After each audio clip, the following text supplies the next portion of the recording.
ఇప్పుడు చెప్పండి, రాజకీయాల్లో కుటుంబాల్లో వివాదాలు ఏమైనా కొత్తవా? దేశవ్యాప్తంగా కానీ తెలుగు రాష్ట్రాల్లో కానీ ఇవి జరగటం లేదా?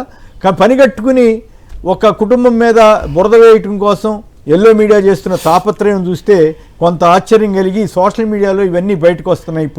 ఇవన్నీ ఇక్కడ తెలంగాణలో చూసినా, ఏపీలో చూసినా, లేదు దేశవ్యాప్తంగా చూసినా అనేక రాజకీయ కుటుంబాల్లో వివాదాలు వచ్చాయి.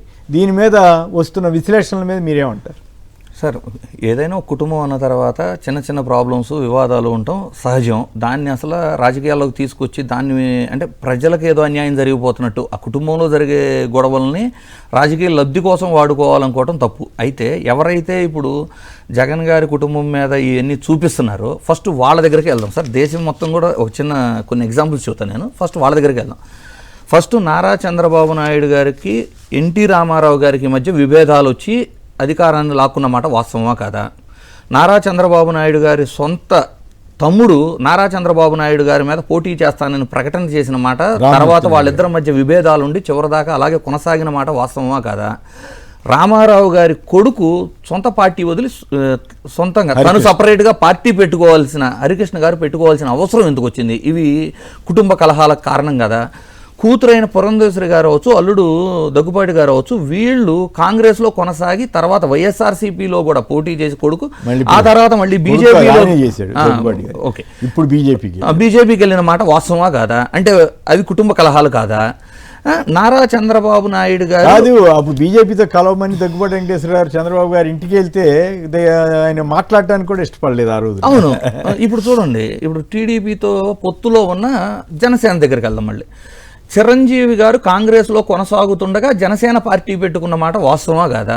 లేదు, పవన్ కళ్యాణ్ గారు వాళ్ళ చిరంజీవి గారి చిన్న కూతురు పెళ్లి విషయంలో గన్ తీసుకెళ్లి బెదిరించారు అనే విధమైన సంఘటనలు మనం మీడియాలో చూసిన మాట వాస్తవమా కాదా?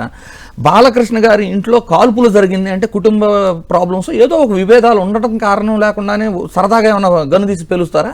కుటుంబ తగాదా కాకపోవచ్చు, అది ఏదో కలహం అయి ఉండొచ్చు కదా. అయితే అప్రతిష్టే కదా. ఇవి కాక మీరు తెలంగాణలో కవిత గారు, కేటీఆర్ గారిని తీసుకోండి, ములాయం సింగ్, అఖిలేష్ యాదవ్ గారి ఇష్యూ తీసుకోండి, లేదు శివలాల్ యాదవ్ గారితో ఉన్న ఇష్యూస్ తీసుకోండి, లేదు శరద్ పవార్ వర్సెస్ అజిత్ పవార్ తీసుకోండి, లేదు ఉద్ధవ్ ఠాక్రే వర్సెస్ రాజ్ ఠాక్రేని తీసుకోండి. ఇవన్నీ కాదు, సోనియా గాంధీ వర్సెస్ మేనకా గాంధీని తీసుకోండి. అంటే అసలు విభేదాలు లేదు, రాజకీయాల్లోకి వచ్చిన తర్వాత కుటుంబాల్లో విభేదాలు అనేవి దేశవ్యాప్తంగా ఇప్పుడు కాదు సార్, గత 40-50 సంవత్సరాలుగా ఇది రిపీటెడ్గా జరుగుతుంది. కానీ ఇదేదో కేవలం జగన్మోహన్ రెడ్డి గారి కుటుంబంలో మాత్రమే జరుగుతున్నట్టు. అది ఎవరు చెబుతున్నారు తెలుసా? ఏ వ్యక్తి అయితే కుటుంబంలో ఒక్క మనిషితో కూడా సఖ్యత లేని వ్యక్తి, అంటే హరికృష్ణ గారితో విభేదాలు, దగ్గుబాటి గారితో విభేదాలు, కరెక్ట్ కాదు, వాళ్ళని మళ్ళీ ఆయన అట్రాక్ట్ చేయగలిగారు. అంటే ఒకప్పుడు విభేదించగలిగారు కదా. అంటే రామారావు గారు నవ్వచ్చు, ఈ రోజు పాప రామారావు గారు ఫోటో పెట్టుకుని ఎలక్షన్కి వెళ్తారు కానివ్వండి. రామారావు గారు ఇన్ని కబుర్లు చెబుతున్నారు. ఇప్పుడు ఈ సోషల్ మీడియాలో వచ్చింది కదా, రామోజీ గారి అబ్బాయి మాత్రం, రామోజీరావు గారి అబ్బాయి సుమన్తో గొడవ రాలేదా రామోజీరావు గారికి? అంటే ప్రతి ఒక్కరికి ప్రాబ్లమ్స్ ఉండి ఇది కేవలం ఏదో జగన్మోహన్ రెడ్డి గారు ఏదో అతీతుల్లాగా వాళ్ళకేదో అంటగట్టాలని ప్రయత్నం, రాజకీయ లబ్ధి పొందాలని ప్రయత్నమే కానివ్వండి. ఇది అన్ని కుటుంబాల్లో ఉన్నదే. ఎవరైతే విమర్శిస్తున్నారో వాళ్ళ కుటుంబంలో ఇంకెక్కువ ఉండే, అది పవన్ కళ్యాణ్ గారు అవ్వచ్చు, ఇటుపక్క చంద్రబాబు గారు అవ్వచ్చు. రైట్. నాగార్జున గారు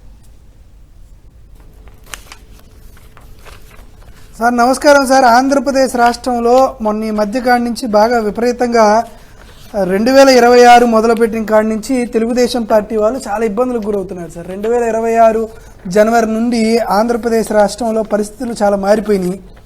ఏం మారిపోయినాయి అంటే, శ్రీధర్ ఇష్యూ వచ్చింది, ఇబ్బందులు పడ్డారు. తర్వాత మద్యం స్కాము మొత్తం వీగిపోయి అందరూ బెయిల్ వచ్చింది, దానికి భయపడిపోయారు. ఆ తర్వాత బిఆర్ నాయుడు గారు దొరికిపోయాడు. ఆ తర్వాత ఇందాపూర్ దొరికిపోయింది. ఆ తర్వాత లడ్డూలో కల్తీ జరగలేదని చెప్పి సిట్ ఇచ్చినటువంటి నివేదికలో తేలిపోయింది. మొన్న జరిగినటువంటి ఉగాది పండగలో మళ్ళీ చంద్రబాబు నాయుడు గారు పాపం ఏమన్నా చూసుకున్నాడేమో, ఆయన పంచాంగ శ్రవణం.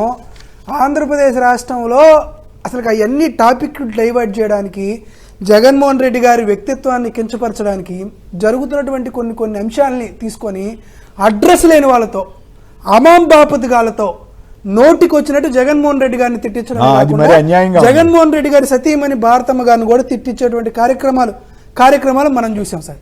సరే, నేను అసలు వారి గురించి మాట్లాడను, అవన్నీ చేయను. నిజానికి భారతమ్మ గారిని పవన్ కళ్యాణ్ గారు, చంద్రబాబు నాయుడు గారు కావాలని ఒక అడ్రస్ లేని వాళ్ళతో తిట్టించారు. ఆ పదాన్ని కూడా నేను పలకను. నిజానికి అదే పదాన్ని నేను భువనేశ్వర్ గారి గురించి కానీ, బ్రాహ్మణి గారి గురించి కానీ నేను మాట్లాడుంటే ఈ పార్టీకి పోలీసులు వచ్చి నా ఇల్లు బగలగొట్టేవాళ్ళు, నా దర్వాజులు బగలగొట్టేవాళ్ళు, నా మీద ఒక అక్రమ కేసు పెట్టేవాళ్ళు, నన్ను తీసుకెళ్లి రిమాండ్లోకి వేసేవాళ్ళు, నా మీద సోషల్ సైకోలని ఈనాడు ఆంధ్రజ్యోతిలో రాయించేవారు, నా కుటుంబాన్ని నన్ను దారుణంగా అవమానించి నన్ను రిమాండ్లు పెట్టి రాష్ట్ర వ్యాప్తంగా అన్ని కేసులు పెట్టి ప్రతి జైలుకి పీటీ వారెంట్లు వేసి తిప్పుకుంటూ కనీసం ఒక 100 రోజుల్లోనే జైల్లో పెట్టేవాళ్ళు. కానీ సార్, భారతమ్మ గారి పైన వీటికి రాజకీయాలకు సంబంధమైన ఆవిడ ఎప్పుడు మీడియా పత్రికా సమావేశంలో పెట్టి చంద్రబాబు నాయుడు గారినో, నారా లోకేష్ గారినో, లేకపోతే పవన్ కళ్యాణ్ గారినో ఎప్పుడూ ఒక్క మాట కూడా మాట్లాడిన ఆవిడ కదా. ఆవిడ పైనటువంటి అసభ్య పదజాలాన్ని మీరు వాడారే, దేనికి సార్ కారణం? ఎందుకు మీరు ఇట్లా చేస్తున్నారు? ఎవరు నిజం? జగన్మోహన్ రెడ్డి గారు సైకో, జగన్మోహన్ రెడ్డి గారు సాడిస్టు, జగన్మోహన్ రెడ్డి గారు ఫేకు అని నిరంతరం మీరు ట్విట్టర్లో మాట్లాడతారే. నిజానికి జగన్మోహన్ రెడ్డి గారు అటువంటి వ్యక్తిత్వం ఉన్నవాడే అయ్యుండి కానీ ఉండుంటే అసలుకి ఈ రోజు భారతమ్మ గారి పేరు నోట్లో పలికేటువంటి ధైర్యం జనసేన వాళ్ళు కానీ, తెలుగుదేశం పార్టీ వారు కానీ, లోకేష్ గారు కానీ, చంద్రబాబు నాయుడు గారు కానీ చేసి ఉండేవారేనా?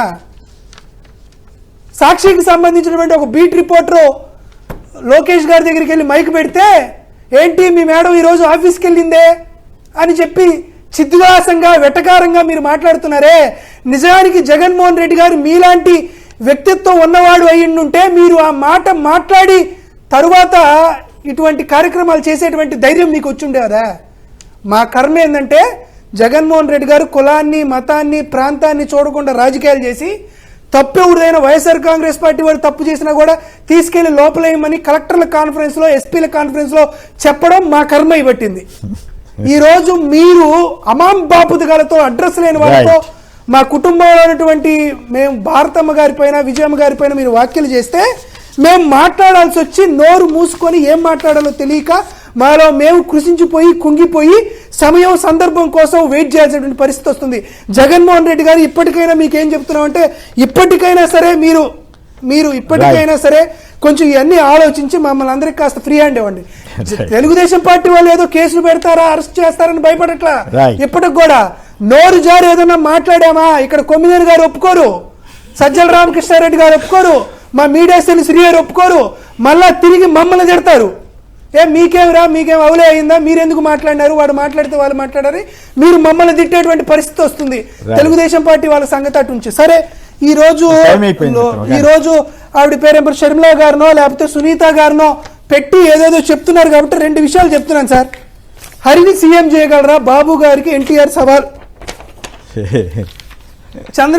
ఎన్టీ రామారావు గారు చనిపోతే ఆయన చనిపోయడానికి సంతాప తీర్మానం పైన కూడా వాగ్వాదం చేసి ఎన్టీ రామారావు గారికి ట్రిబ్యూట్ ఇవ్వకుండా అసెంబ్లీలో ఎన్టీ రామారావు గారిని అవమానించారని చెప్పినటువంటి వార్తా కథనం.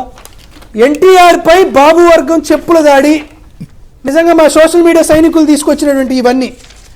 ఎన్టీఆర్లో నైతిక విలువలు శూన్యం. అమర్నాథ్కే మీనన్కి ఇచ్చినటువంటి చంద్రబాబు నాయుడు గారి ఇంటర్వ్యూ 1995 ఆగస్టు 26 ఎన్టీఆర్ ఇంట్లో పత్రికా సమావేశం పెట్టి ఏడ్చినటువంటి ఎన్టీఆర్.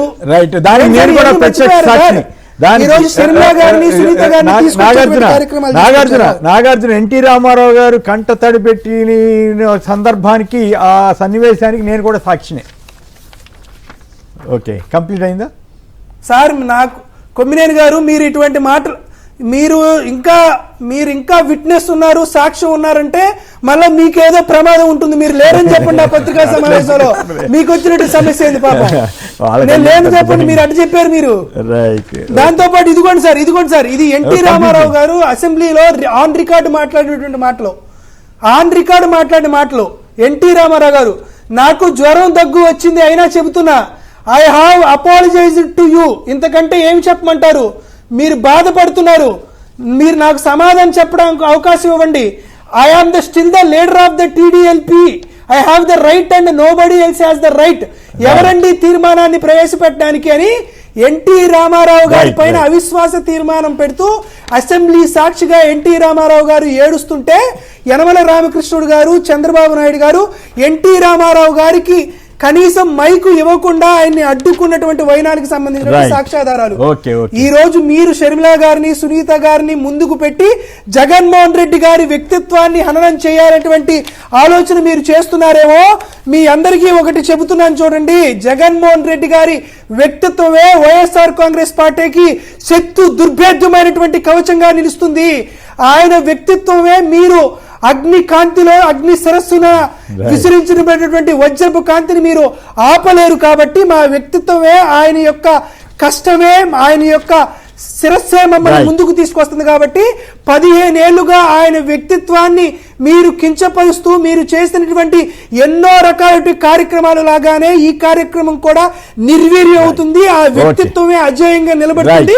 ఆ వ్యక్తిత్వమే వైఎస్ఆర్ కాంగ్రెస్ పార్టీని గెలుపు తీరాలకు తీసుకొస్తుందనే విషయాన్ని మీ అందరికీ తెలియజేస్తున్నా. రైట్.